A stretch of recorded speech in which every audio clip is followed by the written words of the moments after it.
Welcome to this masterclass with Helen Malgas. She is our counselling psychologist at SBF, and today we are going to learn all about transition, particularly from university to the world of work, as you're all familiar with. And we are so happy to have you here, Helen, and to share with you your learnings and some of your experience and advice in talking to students today. So before we get started, I want to introduce you to Helen's very clever model. It is a 4-step process, I hope you can see the screen share, on how to navigate identity and transition as you are moving from university through to the world of work. This 4-step process consists of preparation, navigation, support, and then lastly, strategies or tools. You will also receive a workbook at the end of this masterclass so that you can answer those questions for yourself. That will take some reflection and learning. So I'm going to go straight into the questions which Helen is going to answer for us. So Helen, if we look at step 1, what can students do to prepare themselves mentally, physically, and emotionally for the transition? Thanks, Janine. It's really good to be with you and to share the space with you. I think the first thing is really to prepare. And for me, when I think about transition, I think about going on a journey. And this journey that you're going on is the journey from university into the world of work. And so when we think about starting a journey, it really helps to have a map, a visual. Some people call this a vision board. I think of it as hopes and dreams that really map out your intention for the next stage of your journey with your career. And this can be something that is really quite concrete. Some people really are quite, diligent in terms of mapping their steps. Other people prefer something a little bit more open-ended. I think whatever works for you, it's important that you have that map, because that roadmap will allow you to come back and assess where you are and also help you just check in from time to time. How are you doing against working towards this bigger picture that you have for your life? I sometimes like to think about this as the process of immigrating to another country. I'm not sure how many of you have done that. I've not done that personally, but I'd imagine that it would be quite a big task, because you'd have to think about, what am I moving to? What do I need to leave behind? And what do I need to take with me on this journey? And that kind of preparation is not only physical preparation, but it's also mental preparation. So what am I going to need in order to move into this new space? When I think about the skills that are going to be required, I think the one big skill that comes to mind is adaptability. So the ability to be flexible and the ability to change. I think that university offers us a lot of structure. So, for example, you know when your classes are going to be, you know when the assessments are due, and so you have that fairly clearly mapped out for yourself. Entering the world of work is not so clear. I mean, I don't know for you, Janine, but for me, it was a little bit like having to find my feet at times and needing to ask for guidance, because it's not mapped out. And also there are a lot of unknowns that come up with this world of work. So it's about really being able to say, I don't know something, and asking questions. So I think adaptability, the ability to ask questions and ask for help is another skill that you're going to need. And then resilience, I think, is really important, because sometimes in the world of work, there are going to be setbacks.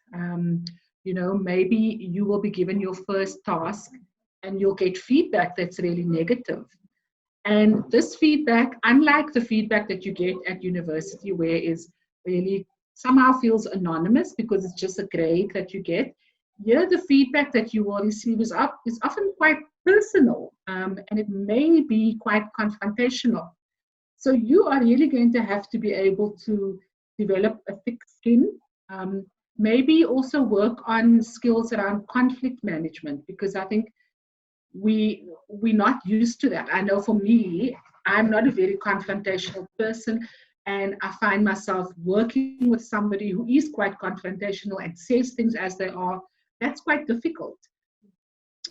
So you really are going to have to just become a bit more resilient within yourself, and also maybe learn to not take things so personally.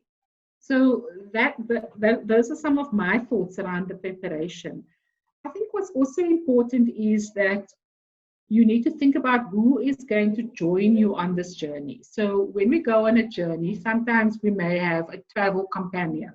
And so along this journey, who are going to be the people who are going to be supporting you? There may not be people in the workplace, there may be people outside of the space, but who are the people who are going to be holding you accountable and who are going to support you on those days when, you know, things have just gone horribly wrong and you just need a cry or a hug?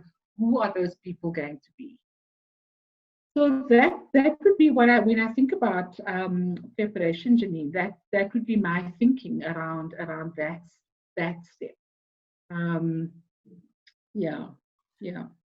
I love the fact that you've given it such a tactile feel by encouraging students to create that visual map. It is incredible. And it also, as you said, one can look back and see how far have I come. It's an exciting thing to do. And knowing what soft skills are important to develop. And with that analogy you use in immigrating, it's, expect the unexpected and make room for that. Which brings us into step 2, which is navigating. So I'm going to jump right in and ask you, what are some of the best ways to navigate transition and uncertainty? I think to know that it's going to be difficult, to know that it's going to come with challenges, but to know that there are also enormous rewards at the end. So any transition comes with a certain amount of anxiety because it's a big unknown. It's a huge change from the safety of university. It's interesting because I often think that school is such a safe space, and the transition to university is such a big step. But I think we don't often think, Janine, about the step into the world of work. And maybe you want to think back to how you navigated the space from high school to university. What were the skills that helped you there? And so what are the skills that you can transfer into this new experience? Because I think even though it's a different space, it still represents a transition. So how have you navigated change in the past? Also, maybe you're a person who doesn't like change. Then you're going to have to think about, what do I need to do in order to put things in place that will support me at this time? So maybe it's particularly stressful for you to change. Maybe you need somebody to talk you through some of the changes that you're undergoing, like a coach or a mentor. All of these things are really important, and some organizations have those support structures in place already. But maybe you need to find somebody for yourself that you can help to navigate through those spaces. That's excellent advice, Helen. And so you touched on this right at the beginning, but what are some of these typical challenges that students are likely to face? So I think once the euphoria of, the newness of a work environment wears off, I think sometimes people can get stuck in the monotony of work, because work is really showing up at the same time, at the same place, every day. And I know for me, when I remember starting my first job, I was just like, gosh, this is quite monotonous, and this is quite demanding. I can't just suddenly, head out and sit on the jammy steps at UCT if I just need a break or some time out. I can't, because this is my work and I need to show up for my 9 to 5 and I need to be committed to it. And that is a big change. I think also just sometimes once you get into that rut and it feels a little bit like you're on this hamster wheel, you may lose motivation. You may become despondent because it's just a daily grind day in and day out. And so what you may want to do is to create for yourself at the end of each week, to plan something that you are going to look forward to. I know I do this in my week, even now. I kind of have something that I say, okay, this week is really hard, but I know at the end of the week, I'm going to go for a walk on the mountain, and that is something that I can look forward to. So to almost create these little rewards for yourself, so that it doesn't just become more of the same. I think also what people sometimes struggle with is a sense of a loss of motivation, because at university there was always something that you were working towards, whether it was an assignment or a test. There was always something tangible that you're working towards, whereas the world of work can feel a little bit fuzzy and a little bit abstract because you're not delivering an assignment in the same way that you were at university. So to really engage with your supervisor or your manager around making some of these measurables and deliverables a little bit tangible for yourself. Maybe you're the kind of person who needs to know, okay, in 2 weeks, this is what I need to hand in. And maybe in the beginning, that is what you need, but you're also going to need to find that intrinsic motivation. So that thing that motivates yourself, rather than just needing to have somebody else kind of standing behind you and telling you what you need to deliver. So those for me, Janine, would be some of the areas that I think people would struggle with.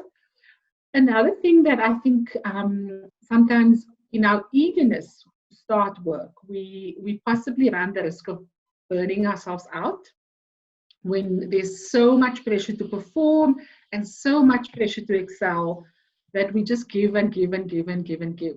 So one of the things that I think is really helpful is something that I call energy accounting. So it's looking at what is the energy that I'm giving out and what is the energy that I need to put in, so that my energy tank is always balanced.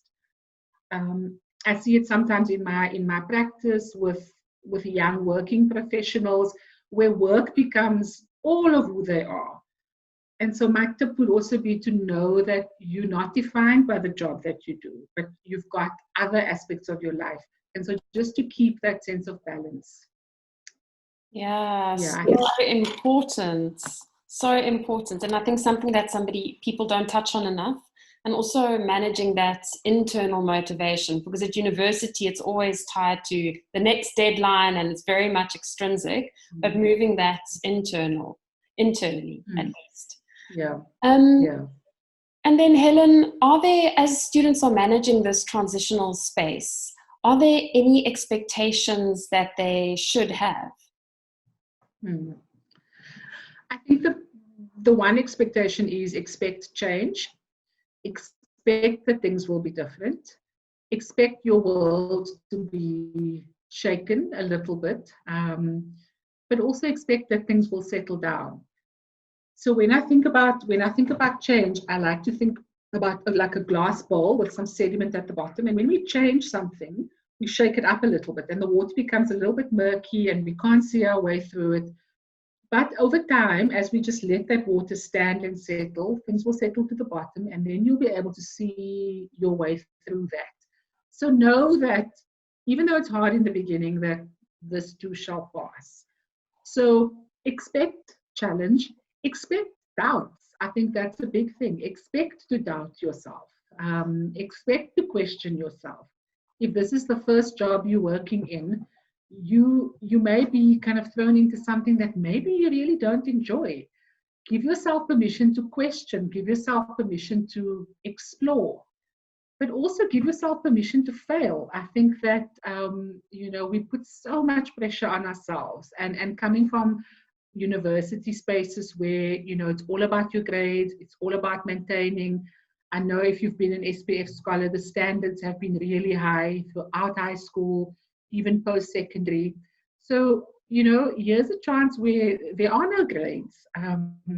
and it really can be quite liberating. So allow for mistakes and allow for learning from those mistakes. I think that's really, really key. But I also want to say, don't struggle on your own. I think the next bit of the model is support. Exactly, step 3. Yeah. I think that. Sorry, Helen. Yes. Yeah. Now, I said you touched maybe just earlier with support. Sorry, I think there was a bit of a crossover in the lines, or at least the internet. But you mentioned that there will be times that you may be burning out too much or just doing too much, where the energy output is more than the energy in. So how will I know that I'm at that point and I'm not coping? Are there any specific signs to look out for?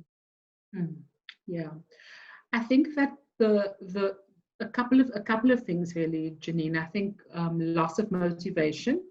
So really not wanting to go to work, a sense of apathy, so just not caring, just loss of interest in the things that normally used to interest you, and then like tardiness creeping in. So we often see it in the workplace where people start coming to work later, maybe leaving earlier. Those are all signs that something is not quite right here. Maybe a decrease in your performance at work, maybe also just feeling a little bit irritable with yourself and with other people. All these are really kind of signs that something is not quite right. Maybe you're missing deadlines.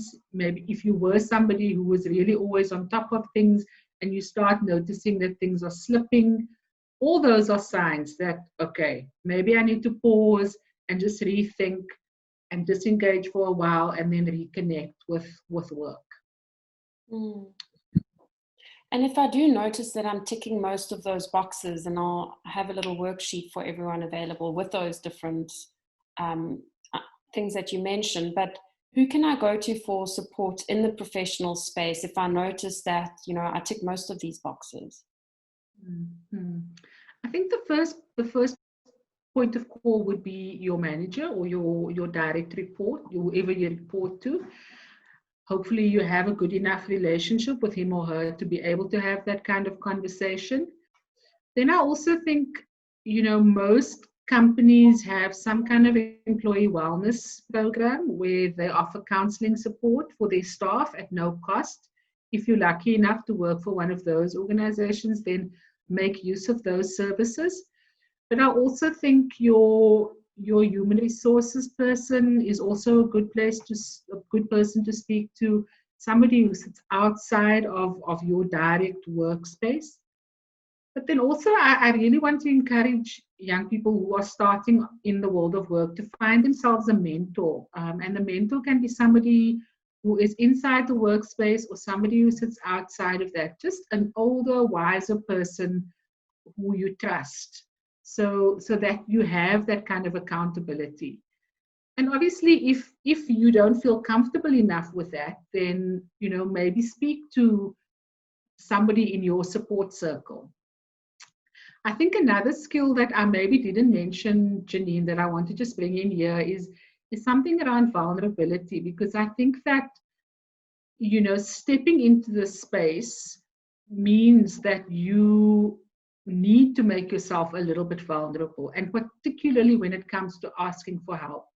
It's really hard to put aside your pride and to say, actually, I'm really struggling. Can you help me?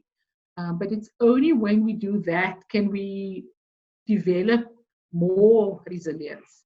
So we need to just say that to be vulnerable is actually a strength, and it's actually a skill that you can develop and something that you can learn.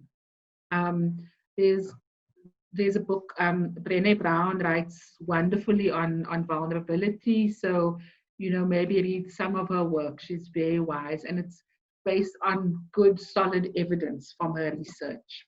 Absolutely. I will link the TED Talk also in the notes. So look down below, it will be in the notes. And I will link if you happen to have Netflix, you can watch the movie, that she made on vulnerability, all based on social science data collection over like 10, 20 years. So highly recommended. Absolutely. Also a big fan.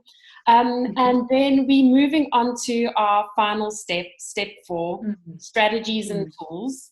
And as mentioned, Helen is the brain behind these 4 steps.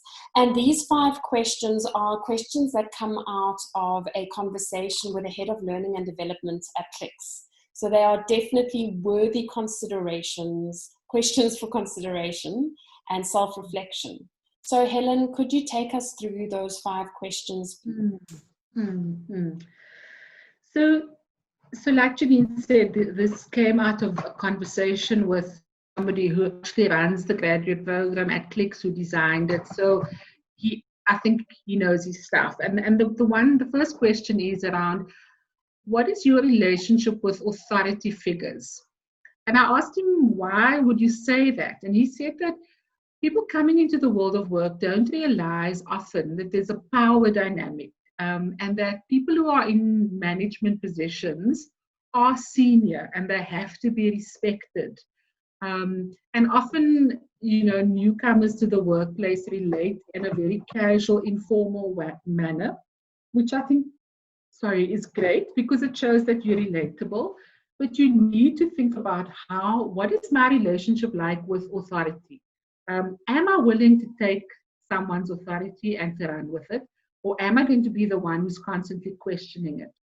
So spend some time and think about authority figures in your life. And you can go right back to your mother and your father and how you relate to them. Think about how you navigated those spaces. Because it's going to be really important when you are challenged by a manager who is going to be asking you tough questions about why you did not meet the deadline, or why X and Y, hasn't been delivered. So it's really important to think about that. I think it's also about thinking about your response to authority figures, and also your response to criticism, and how are you going to deal with that and navigate that space.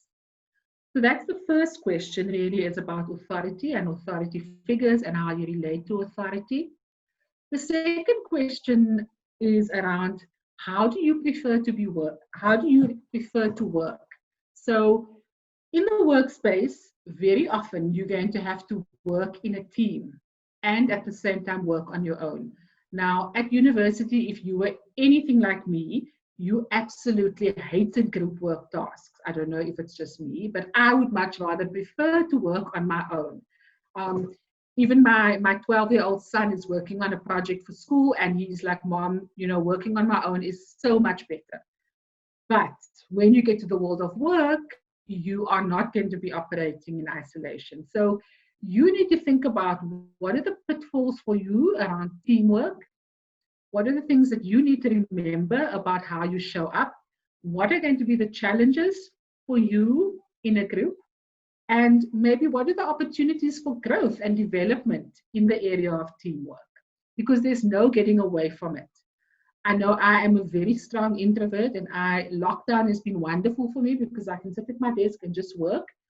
But I know that there's so much value to be had in terms of just having colleagues to bounce ideas off. So think about that. Think about team player versus individualism. So that's question 2. Question 3 is really around rewards, recognition, and motivation. And I've spoken a little bit about that in the earlier section.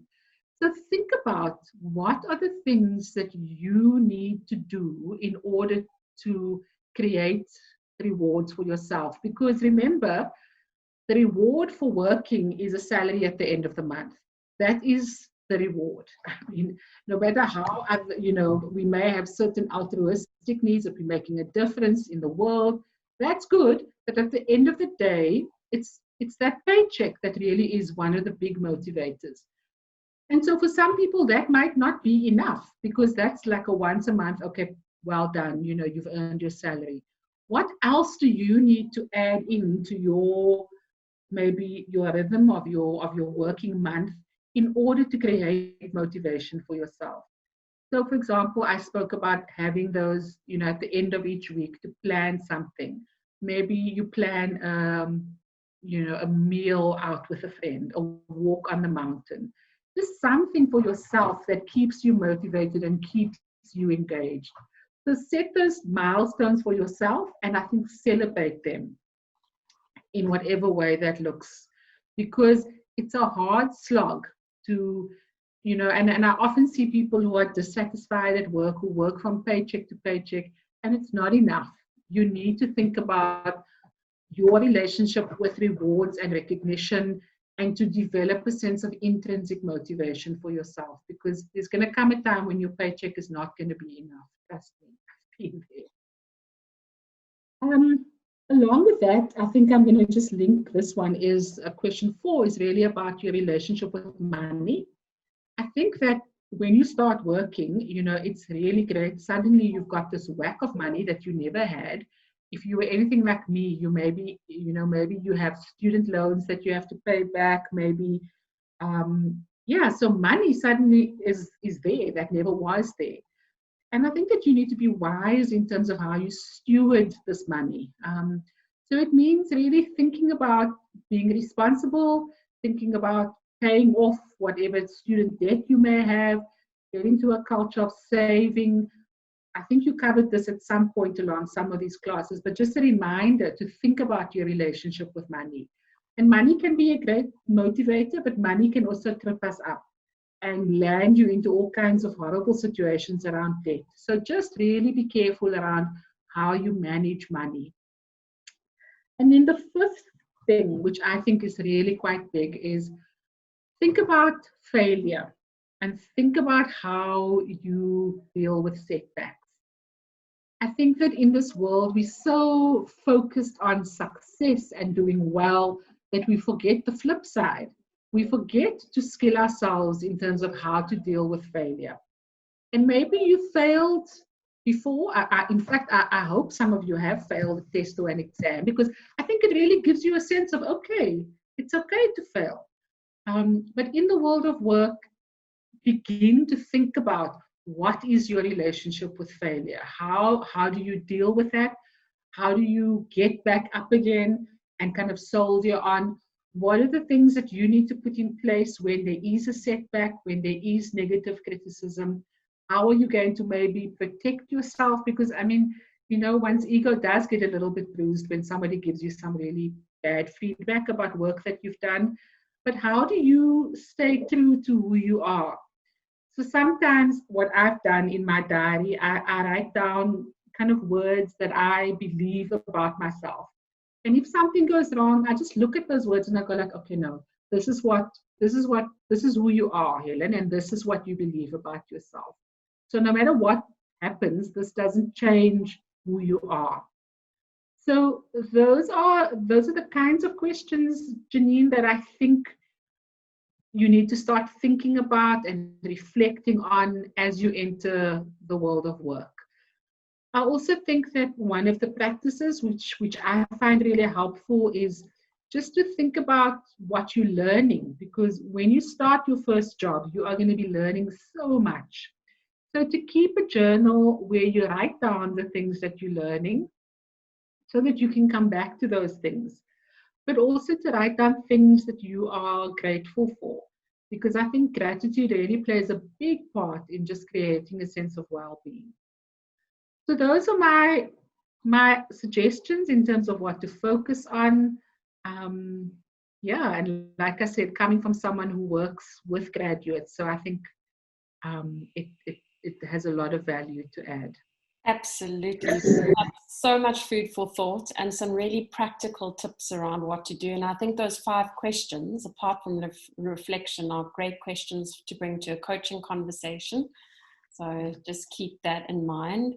And thank you so much for your time today and for your valuable input, your novel 4-step process. And I'm sure that the students will get so much value from watching this. Thank you, Helen. Thank you, Janine, and good luck to everybody out there. And I think maybe just in closing, to say that you're not alone, that there are many people who have gone before you. So reach out and please ask for help. Don't struggle on your own. Go well.